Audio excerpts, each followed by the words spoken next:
இந்தியாவில் எல்லா துறைகளிலும் முதலில் இருக்கக்கூடிய தமிழ்நாடு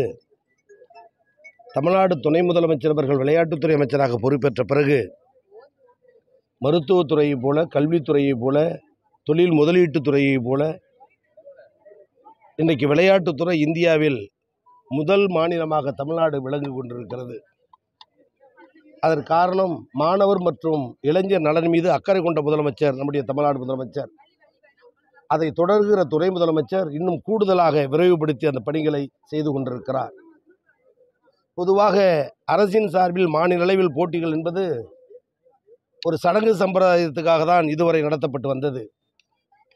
ஆனால் துணை முதலமைச்சர்கள் பொறுப்பேற்ற பிறகு கிராமப்புற அடித்தட்டு மாணவ மாணவியரும் மாநில அளவில் நடக்கக்கூடிய போட்டிகளில் பங்கேற்க வேண்டும் என்று அந்த போட்டிகளுக்கான ஆலோசனைகளை IAS அதிகாரிகள் மூலம், மாவட்ட விளையாட்டு அதிகாரிகள் மூலம், ஆசிரியர்கள் மூலம் கலந்து பேசி இன்றைக்கு விளையாட்டுத்துறை நம்பர் 1 இந்தியாவில் தமிழ்நாடு விளங்குகிறது.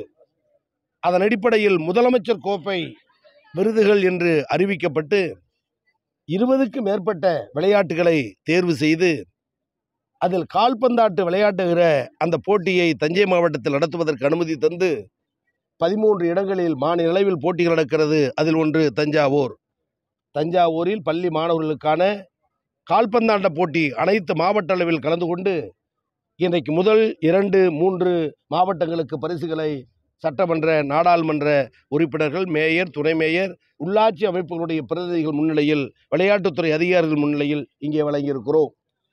அந்த வகையில் முதல் பரிசாக 13,50,000 ரூபாய் இன்றைக்கு நாமக்கல் மாவட்டம் முதல் பரிசை பெற்றிருக்கிறது. 2வது பரிசாக 9 லட்சம் ரூபாய் திருவாரூர் மாவட்டம் 2வது பரிசை மாநில அளவில் பெற்றிருக்கிறது. 4,5 லட்சம் ரூபாய் 3வது பரிசாக தென்காசி மாவட்டம் பெற்றிருக்கிறது.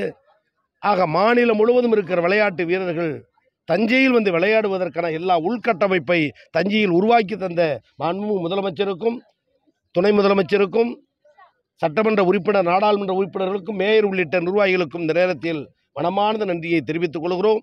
எனவே இந்தியாவில் விளையாட்டுத்துறை இன்னும் மேன்மேலும் உயர்வதற்கு மக்கள் பிரதியாகிய நாங்கள் என்றைக்கு துணை நிற்போம் என்பதையும் மகிழ்வோடு தெரிவித்து, இவ்வளவு ஏற்பாடுகள் செய்வதற்கு ஆணை பிறப்பித்து எங்களை வழிநடத்துகிற துணை முதலமைச்சருக்கு, விளையாட்டுத்துறை அமைச்சருக்கு மீண்டும் மனமார்ந்த நன்றியை தெரிவித்துக் கொள்கிறோம். தெருக்களில் வந்து ஜாதி பெயர் நீக்கணும் அப்படின்னு ஒரு அரசாணை வெளியிட்டு இப்போ வந்து GT நாயுடு மேம்பாடுன்னு ஜாதி பெயரை சொல்லிட்டு தமிழக அரசு இரட்டை வேடம் போடுறது அப்படின்னு சொல்றாங்க. பொய்யான குற்றச்சாட்டுகளை சொல்வது என்பது எதிர்க்கட்சிகளுக்கு இயற்கையான வாடிக்கை.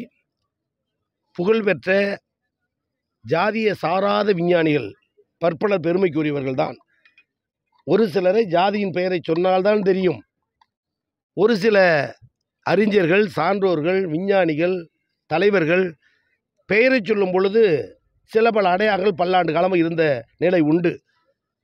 ஜாதியின் பெயர் இருக்கக்கூடாது என்று அறிவித்த முதலமைச்சருடைய செயல்பாட்டை எல்லோரும் வரவேற்கிறார்கள். நாடறியும் ஒத்துக்கொள்ளாத மாற்றுக் கட்சிக்காரர்கள் கூட இதை வரவேற்கக்கூடியதுதான் சொல்லுகிறார்கள். ஆனால் இந்த விஷயத்தை பொறுத்தவர்கள் கொச்சைப்படுத்துவது என்பது பெருமைப்படுத்தப்பட வேண்டிய ஒரு நபரை கொச்சைப்படுத்துவதாக தான் நாங்கள் கருதுகிறோம். முழு விவரத்தையும் முழு முடிவையும் முதலமைச்சர் அறிவிப்பார். ராஜராஜ சோழன் வந்து எங்க ஜாதி உங்க ஜாதின்னு சொல்லிட்டு எல்லா இடத்துலயும்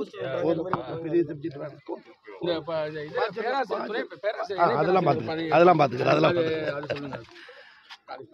புதியதாக தொடங்கப்பட்ட கல்லூரிகள் 34, குறிப்பாக இந்த 8 மாத காலத்திற்குள் நான் பொறுப்பேற்ற பிறகு 16 கல்லூரிகள், இறுதியாக மன்னார்குடியில் மகளிர் கல்லூரி, 64 கல்லூரிகளில் ஷிஃப்ட் 2 முறை தொடங்கப்பட்டிருக்கிறது. 8 புதிய பாடத்திட்டங்கள் தொடங்கப்பட்டிருக்கிறது.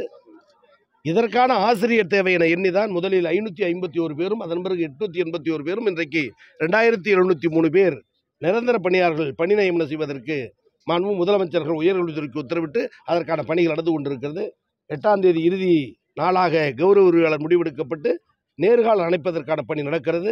இன்னும் 1 மாதத்தில் TRB மூலம் 2700 நிரந்தர பேராசிரியர்களுக்கு தேர்வு நடத்தவும் உயர்கல்வித்துறை முயற்சித்து வருகிறது. எனவே பேராசிரியர் பணி காலியிடம் இல்லை தமிழகத்தில் என்று சொல்லுகிற எல்லையை தொடுவதற்கு உயர்கல்வித்துறை முயற்சிக்கிறது. முதலமைச்சர் துணை நிற்கிறார். உங்கள் கோரிக்கையை ஏற்று விரைவில் அதற்கான நடவடிக்கை எடுக்கப்படும். சரியா போச்சு உனக்கு.